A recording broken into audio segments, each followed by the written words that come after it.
bàbá wa onígànmọ́ bàbá wa Habibullah á ti dé láti wá fi ọwọ́ méjèèjì gba oore tí ẹ fẹ́ fún wa. ọmọ yín Fauziya ó lóun fẹ́ máa tẹ̀lé àfa wa Samad tí ń jẹ́ ìdílé bàbá wa Alamatul Lori mo ní ẹ̀yọ̀dá náà. bàbá wa náà dúpẹ́ lọ́dọ̀ Ọlọ́run. bàbá wo ní. ala dúpẹ́ lọ́dọ̀ Ọlọ́run bàbá wo ní Gama of Gama. wọ́n ní bí nǹkan bá rí báyìí inú ẹ̀dá gbọ́dọ̀ dùn. àbáwọ̀ tafsir wọn ti ṣe wáàsí tó pọ̀. bí nǹkan bá wá ń dùn báyìí èyí tí máa mú èdè àìyedè dání ọlọ́mọdé adé sáà ni wọ́n àti ẹni kọ̀ọ̀kan àwọn náà la ilaha illallah àti ilé kìíní àti ilé kejì ìlú Gama lápapọ̀ ọlọ́run ní tí ó bàjẹ́ ìlú Ìlọrin ọlọ́run ní tí ó bàjẹ́ gbogbo bí ìlú kó wá ti wá ọlọ́run ní tí ó bàjẹ́ ó fi bẹ̀rẹ̀ àbálẹ̀. bàbá wa ní àwọn. bàbá láwọn yọ̀ǹda tẹ̀mítẹ̀mí. etí wọn wí ní. ti gbogbo Gama ti gbogbo Gama èyí tí ó jẹ́ orí bẹ́ẹ̀. níjọ́ tí màmá wa gbà tí wọ́n bọ̀ wá sínú ilé wa ńláńlá nílé bàbá wa Abul Gama of Gama alájà wa Al-Gamawiya. níjọ́ tí wọ́n bọ̀ bí jòkó náà ti dùn níjọ́ náà ní tí ń sì dùn títí dì sí ọlọ́run ní fọwọ́ bàjẹ́ kankan náà èyí tá a fẹ́ ṣe yìí náà tá à ń ṣe lọ́wọ́ yìí náà tá à ń ṣe lọ́wọ́ Sùbẹ́rù ló wà lórí oyè ńgbà náà ti tà náà nì bẹ́ẹ̀ náà ń tò nínú Sùbẹ́rù náà ní tún bẹ́ẹ̀ náà ìbí. ẹgbẹ́ lọ tóbi jàmá. àníkà gbọ́dọ̀ tóbi àníkà sí àmì mẹ́ta mẹ́ta amínà amínà amínà ya Allah. ìdí bàbá wa ní ká máa wí ni. òun náà bàbá chairman wí. òun náà bàbá Badaru náà wí. òun náà bàbá mi tótó wí. bàbá múlẹ̀ náà wí bẹ́ẹ̀. àwọn tẹ̀sí náà wí bẹ́ẹ̀. àwọn náà wí bẹ́ẹ̀. bàbá wa Ayélọ́jà. àwọn náà wí bẹ́ẹ̀. bẹ́ẹ̀ ni. bàbá ìyàwó. Alájà Kọmárùdín Mọ̀yọ̀sọ̀rẹ̀. àwọn náà ti wí bẹ́ẹ̀. ìyá wa gbà aláwọn náà wí bẹ́ẹ̀. bàbá wa Almudir aláwọn wí bẹ́ẹ̀. bàbá dókítà wọn wí bẹ́ẹ̀. àbá Hussein wọn wí bẹ́ẹ̀. lóko gbogbo aláàfáà Gama. àfáà wa Samad. ẹ̀dá kan ìdílé lẹ̀. Habibullahi Adam Abdullahi Alori. Alájà Fauziya. wọ́n ní káwọn náà ó dìde pẹ̀lú yín. owó tí ń bẹ lọ́wọ́ mi yìí. wọ́n lówó tí ń bẹ lọ́wọ́ àwọn yìí. àfáà wa Samad. àfáà wa Abdulsamad. àwọn náà fẹ́ fi ṣe sàdáàkì. fún Alájà Fauziya. ní ìbámu pẹ̀lú ètò Ọlọ́run. owó náà rèé. wọ́n ní kẹ́ fún ìyàwó náà kó sì gbà lọ́wọ́ yín tàlùbáríkà. wọ́n ní ajú Ọlọ́run tóbi lẹ́ẹ̀kẹ́ náà. wọ́n ní ajú Ọlọ́run tóbi lẹ́ẹ̀kẹ́ ìrẹ́kàtà Allahu Akbar. Àmín. Adúpẹ́ fún Ọlọ́run. Ọlọ́dúpẹ́. A ní kí ẹ kó sínú báàgì yín báyìí. Wọ́n ní ìyàwó kó fi pamọ́. Ẹ̀yin lẹ nìkan yín. Ó yẹ dìlélẹ̀. Wọ́n ní ẹ̀dínlẹ̀. ọwọ́ ti Ajá wa Fauziya. Ọjọ́ kó wà ní ìsàlẹ̀ báyìí. Wọ́n ní ọjọ́ kó wà ní ìsàlẹ̀ kọ́kọ́ wá gbé tiẹ̀ lé lérí. Abẹ́sọ̀ ìgìnnà nù ní ẹni farabalẹ̀. Na'am. Àfáà Al-Miskin Billah. Bàbá Al-Miskin Billah. Adama Allahu hayatahu wa dawlatahu àmín. Àlejò tuntun bọ̀ wá dọ̀ yín o. Wọ́n lálejò tuntun bọ̀ wá dọ̀ yín. Bóní. Ọkàn wo tiẹ̀ mi. Alọ́kàn àwọn mi. Mo máa pẹ́ ẹgbẹ́ àwọn tọwọ́ tó. Aláwọ̀ máa pẹ́ ṣe é gẹ́gẹ́ bí ọmọ. Ọlọ́run fún yín ṣe o. Ọlọ́run fún yín ṣe. Ọlọ́run ní dá yín dá. Ọlọ́run ò sì ní dá yín dá. Lẹ́yìn náà dá. Kò sì ní dá yín náà dá. Alábàárikà Al-Qur'an al-Azim. Àfáà wa àgbà. Adam Yahya Al-Fallani. Alálejò tuntun bọ̀. Ẹ bá tọ́jú ẹ̀. Ọlọ́run ní dá yín dá. Alábàárikà Nabi Muhammad. Àwọn ìyá wa gbà. Mo ti mọ̀ pé kí Ajá Fauziya máa ń so. Wọ́n ní ká Ajá Fauziya kan máa ń lọ, wọ́n ní sẹ́ yọ̀ǹda. Lẹ́yìn wọn. Bẹ́ẹ̀ ni aláwọ̀ yọ̀ǹda. Ẹ̀yin náà wí bẹ́ẹ̀. Aláwọ̀ bẹ́ẹ̀. Àwọn ọmọ wa gbà. Wọ́n sẹ́yìn náà yọ̀ǹda bẹ́ẹ̀ kí wọ́n máa ń lọ. Wọ́n láwọn yọ̀ǹda. Àdúpẹ́ fún. Àwọn alájà wa, aláwọn náà yọ̀ǹda bẹ́ẹ̀. alhamdulillah. wọn náà dúpẹ́ alhamdulillah. wọn náà dúpẹ́ alhamdulillah. wọn ní ẹ̀sìn bá ń bí apẹ́sẹ́ kó máa bọ̀. wọ́n ní kó máa bọ̀ àbá nìskín bí láwọn ní kó máa bọ̀. wọ́n ní ń bọ̀. wọ́n ní kó máa bọ̀. wọ́n ní kó máa bọ̀ wá. wọ́n ní ilé ló wá. ọkàn sì balẹ̀ púpọ̀ mbẹ́. 50,000 owó kó máa bọ̀. Allahu Akbar. ọlọ́ba dúpẹ́ fún yín bàbá. ọlọ́ba dúpẹ́ fún yín. alimiskin wíńlá. 50,000. wọ́n ní 50,000 owó kó máa bọ̀. lálẹ́kún. kó máa bọ̀ wá. owó kó máa bọ̀. Fadilatu Sheikh Adam Yahya. Fadilatu Sheikh Adam Yahya Ballani. ọkùnrin mẹ́wàá ní Kánò. ọkùnrin mẹ́wàá ń Kánò. nílẹ̀ yìí náà bẹ́ẹ̀. báwo náà ló ti sà wá. wọ́n ní kó máa bọ̀. mo jẹ́rìí. wọ́n ní kó máa bọ̀ àwọn náà wí bẹ́ẹ̀ pé kó máa bọ̀. Ọlọ́run dúpẹ́ fún yín. Ọlọ́run dúpẹ́ fún yín. àwọn náà ní kó máa bọ̀. wọ́n ní ọmú pọ̀.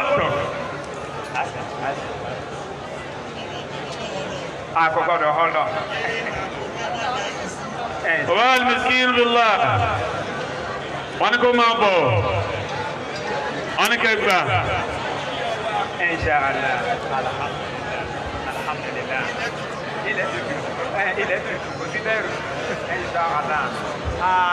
sọdá kínà. wọ́n ní sọdá kínà. wa Samad. Alhaji wa Samad. èlò ló jẹ́. wọ́n ní 20,000 naira. ọ̀dà Inshallah. ọba alábòdó. ọwọ́ yín kọ́. wọ́n ní 20,000 naira. ọwọ́ náà lọ. alo dabe. أعوذ بالله من الشيطان الرجيم بسم الله نعم. àpẹẹrẹ kọ́rọ̀ ni. gbogbo wa kí a jókòó. ìyàwó àtọkọ nìkan kí wọ́n wà ní ìnàró. بسم الله الرحمن الرحيم. àpẹẹrẹ orúkọ Ọlọ́run ọba tó ní gbogbo ayé. إن الحمد لله. Ọlọ́run náà là ń dúpẹ́ fún àtìyé dúpẹ́ fún. نحمده ونستعينه. à ń ṣàlékún ọpẹ́ à ń dúpẹ́ fọ́lọ́ náà ni. ونستغفره.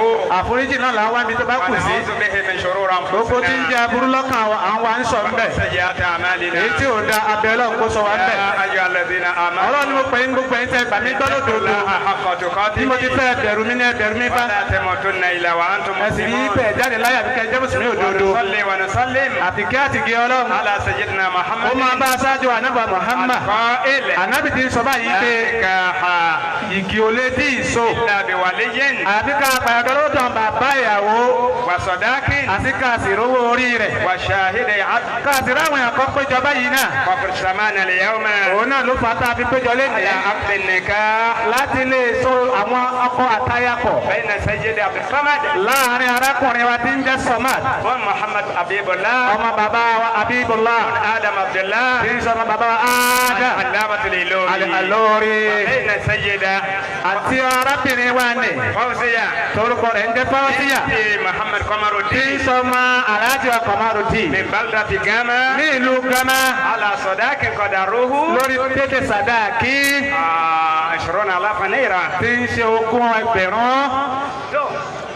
ما شهود العدول pẹ̀lú ìjẹ́rìísí lọ́kùnrin lóbìnrin tá a péjọ. المسلمين والمسلمات. àti mùsùlùmí lé lóko la jẹ́rìísí bẹ́ẹ̀. adúpẹ́ fún Ọlọ́run adúpẹ́ fún Ọlọ́run adúpẹ́ fọlọ́run. igi náà igi náà ó ti di sísun náà nù. ó ti di síso. gbogbo àwọn tí wọ́n ní kápá lérí arábìnrin wa Fawziya. gbogbo àtàní kápá lórí arábìnrin wa Fawziya. bẹ̀lẹ́rì bàbá wa ti jẹ́ Qamaruddin. ó bẹ̀ láti bàbá Kamaruddin. tàbí ọmọ náà. àbọ̀ ọmọ náà. àti gbogbo àwọn tó ń jẹ́ bàbá fáwọn náà. gbogbo àtàní bàbá fáwọn náà. bẹ̀lẹ́rì bàbá wo ní Gama. ó bẹ̀ láti bàbá wọn ní Gama. aláwọn yọ̀ǹda. aláwọn máa ń jọ yọ̀ǹda. kájà Fawziya. fún wọn là ń yọ̀ǹda ájà wa Fawziya. jẹ́ ìyàwó fún bàbá wa ó Samad. máa jẹ́ ìyàwó fún àfa wa Samad. ọmọ àfa wa àgbà. ọmọ àfa wa àgbà. Muhammadu Habibullah. Muhammadu Habibullah. abẹ́lọ́run. abẹ́lọ́run. dákun Ọlọ́run. dákun Ọlọ́run. má tún wọn ká o. Ọlọ́run má tún wa ká jẹ náà. Abẹ́lọ́run. abẹ́lọ́run. má fi kú tún wọn ká. má fi ikú tún wa ká. Abẹ́lọ́run. abẹ́lọ́run. má fàrùn tún wọn ká. má fi àrùn tún wa ká. Abẹ́lọ́run. abẹ́lọ́run. má fi dè tún má wọn fi ká. ayé de tún wa ká. Ọlọ́run. bọ́ọ̀ tí ní kí fi àlámàlè lórí ó lábàríkà. ọjọ́ tí bàbá wa Adam Ali lórí kó lálùbáríkà. jẹ́ kí ajá Fawziya náà lálùbáríkà lọ́dún. jẹ́ kí ajá Fawziya náà lálùbáríkà. kẹ́mi Samadu ogún. kẹ́mi abá Samadu okùn. kẹ́mi Fawziya ogún. kí tẹ Fawziya náà okùn. ìbànújẹ́ gbé ayé o. ọlọ́mọdé ẹni ìbànújẹ́ gbé ayé. wọ́n ti ṣẹlẹ̀ ìlàsẹ̀ máa fún bàbá wa. wọ́n ti ṣẹlẹ̀ ìlàsẹ̀ máa fún bàbá wa. Habibullah. Habibullah. àbẹ̀wò ọlọ́run. ọlọ́ba ṣe bẹ́ẹ̀. àbẹ̀wò ọlọ́run. bá a ṣe bẹ́ẹ̀. àbẹ̀wò ọlọ́run. bá a ṣe bẹ́ẹ̀. البركة فاتحة بسم الله الرحمن الرحيم الحمد لله رب العالمين الرحمن الرحيم مالك يوم الدين إياك نعبد وإياك نستعين اهدنا الصراط المستقيم صراط الذين أنعمت عليهم غير المغضوب عليهم ولا الضالين آمين سبحان ربك رب العزة عما يصفون والسلام على المرسلين والحمد لله رب العالمين. ẹlẹ́kùn bàbá fadilati Sheikh Suleiman Al-Bunyawi láti inú ọgbà Markazi Ta'lim Al-Arabi wọ́n ní ẹ máa bọ̀ báyìí kẹ́ wá ṣàdúrà sí kọ́lọ́wọ́ fèsì ayé ọkọ àtìyàwó kọ́lọ́wọ́ fi lára balẹ̀ kọ́lọ́wọ́ fàlù bárúkà sí kọ́wọ́lá àwọn àyò ọlọ́run tí wọ́n ń bẹ́ jòkó yìí tí wọ́n máa pé kọ́lọ́wọ́ gbọ́ tí sì máa gbọ́ bàbá fadilati Sheikh Suleiman Al-Bunyawi láti ìdára Markazi Ta'lim Al-Arabi Al-Islami Agége lójú gbogbo ayé báyìí ẹ wá ṣe fátíà sí kálùbáríkà owó owó kálùbáríkà ọlọ́run kálùbáríkà sí ọlọ́run kálùbáríkà sí bàbá wa ní malimawula adamallahu hayata ló kọ ìdára Markazi Ta'lim Al-Arabi abigakumullahu wàrà àkóm wà nasarakum. صلوا على النبي الكريم. Akí àwọn bàbá wa ọba ìlú Gánmọ̀. Kọ́lọ̀ ń jẹ́ kí ẹ̀mí wọn gùn fún wa. Irú eléyìí ni kọ́lọ̀ ń jẹ́ ẹ máa rí. Irú eléyìí ni kí ẹ máa ṣe. Irú àlejò báyìí ni kọ́lọ̀ ń jẹ́ ẹ máa gbà. Ọlá Nàbí wa Muhammad, ọlá Al-Qur'an. Akí bàbá wa Imam. Akí àfáwà tafsir tí wọ́n ṣe wáàsí fún wa. Akí bàbá wa Kọmọrùdín bàbá ìyàwó adúpẹ́ lọ́dọ̀ Ọlọ́run ẹ kú gbádùn òní ẹ kú oríire òní Ọlọ́run ọba yóò jẹ́ kí àlàáfíà àti ayọ̀ àti ìdùnnú Ọlọ́run jẹ́ ọgbẹ́yìn rẹ̀ ọlá Ànábì wa Muhammad ọlá Al-Qur'an àti ìyàwó náà àti gbogbo àwọn olóyè Gánmọ̀ àti gbogbo àwọn Markaziyun àwa kí àwọn ìyàwó àti wọ́n jòkó àti bàbá wa Oníkíjìpá àti bàbá wa Al-Fulani àti àwọn òṣìṣẹ́ wa ìyá àgbèjì ìyá dáadáa ọlọ́nkọ́ jẹ́mi orúkọ fún wa ọlọ́dúnrún wa Muhammad akí ọkọ ìyàwó àti ìyàwó wọ́n ti sọ̀rọ̀ fún yín lẹ́ẹ̀kan èmi ó tún wá wí kan fún ọ yí pé àbúkà abu hurrun wa ummuka hurratun wa qad yazidu al-hurran ghayra najib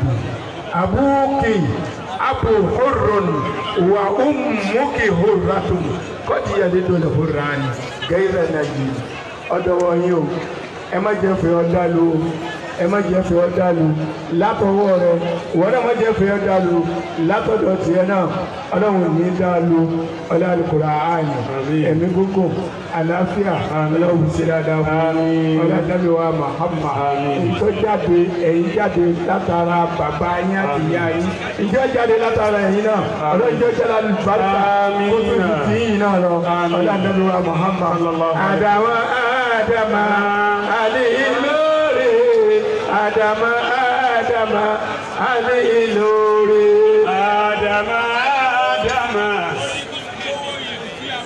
Aláàjì wa Kọmọrùdín wọ́n ní káwọn kó owó isi àpò bàbá wa àdúrà tẹ ṣe lẹ́kọ̀ọ́kọ́ tẹ wá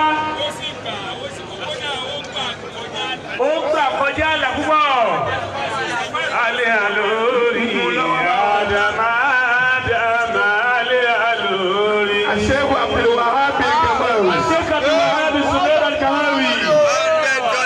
Sheikh Abdul Wahab al-Gamawi. Sheikh Abdul Wahab Subair al-Gamawi. aláwọ̀ jẹ́ mi rí ogun fún wa. ọlá nàbí wa Muhammad sallallahu alayhi wa sallam. ọlá Al-Qur'ani. àmín. ìṣe tí ń sojú ẹ̀mí yìí. ìṣe tí ń sojú ẹ̀mí yìí. ń sokùn kan papọ̀. a ń sokùn kan papọ̀. okùn náà ń dẹ̀ yí. okùn náà ń dẹ̀ yí. okùn fẹ́ dẹ̀ ni. okùn fẹ́ dẹ̀ ni. aláwọ̀ oníjọ́ jáláyé. aláwọ̀ oníjọ́ jáláyé. ọlá Al-Qur'ani. ọlá Al-Qur'ani. ọlá bàbá oníkan. ọlá bàbá oníkàmá. ọlá Al-Qur'ani. ọlá Al-Qur'ani. ọlá Fatiha. Alikamawe, alikamawe, alikamawe, alikamawe, alikamawe, alikamawe, alikamawe. Wala kutika ramna. Sehu Jamali, Sehu Jamal. Sehu Jamaluddin. Jamaluddin olórí ẹbí bàbá. Sehu Jamaluddin. Sehu Jamal olórí ẹbí. olórí ẹbí. Alijamali. Jamal. Òun dá. Àwọn mọ̀. Ẹ̀mí kúkú. Ẹ̀mí kúkú. Àlàáfíà. Àlàáfíà. Ọlọ́mọdé bá a ṣe fún wa. ọlọ́mọ fún bàbá wa. أكل الكبير من الورع في صالحات من الورع والسياسة دانون أمور والسياسة دانون أمور بابا مدير المركز بابا مدير المركز إليه ọlọ́lá ènìyàn onímọ̀ ènìyàn oníwà rere ènìyàn bàbá tó ń jẹ́ mi lóko àlìjàmá lórí ẹbí wa.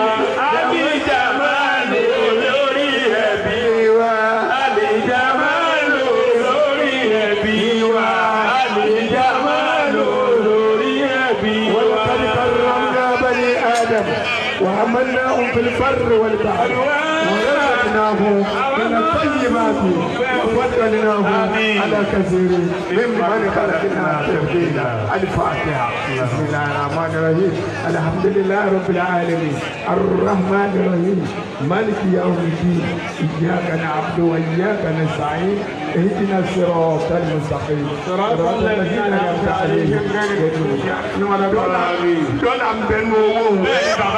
المسلم ما جاب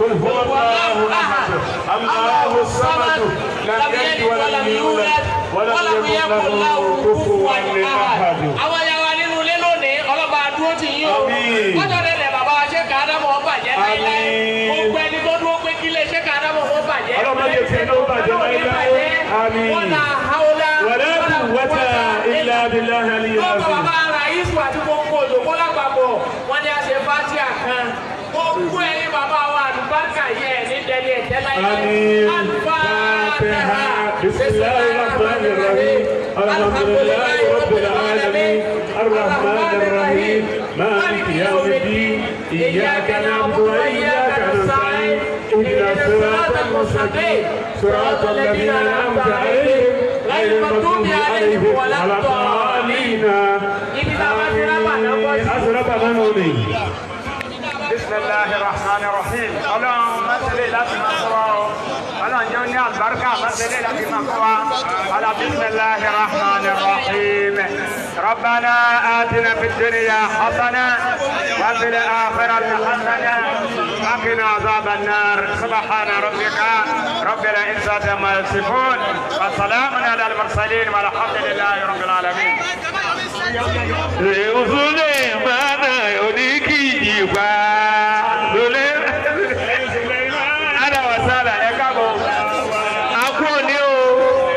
alhamdulilayi rabbil alamin ayakumullah adúpẹ́ o Ọlọ́run falubarika sí bàbá ìyàwó wọn ni àwọn wájú. ẹ wá kó igba igi yìí o ẹ wá kó gba igi kó má kó lọ. ẹ dákun àwọn elétò reception. ẹ wá kó gba igi. wọ́n padà máa ń pè é. ẹ wá kó igba igi.